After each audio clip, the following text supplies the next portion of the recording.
আমাদের মেয়ে এই বছর হাতেখড়ি দেবে, তাই তার স্লেটটাকে একটু সাজিয়ে দিয়েছি। মেয়ে এই বছর হাতেখড়ি দেবে, তাই নতুন স্লেট এনেছে।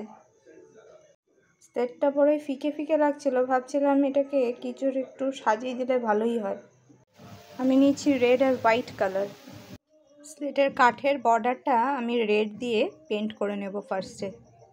এটা আমি গোটা সুন্দর করে ফেব্রিক রং করে নিয়েছি, লাল রঙের ফেব্রিক দিয়ে গোটা ফ্রেমটাকে কালার করে নিয়েছি। স্লেটটার বর্ডারের লাল রঙটা সুন্দরভাবে শুকিয়ে গিয়েছে।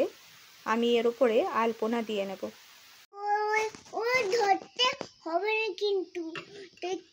তুমি একটু চুপ করো না বাবা,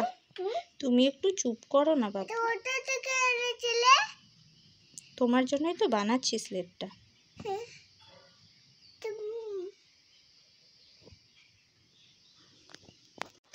মেয়েটা খালি ছটপট এদিক ওদিক করতে রয়েছে।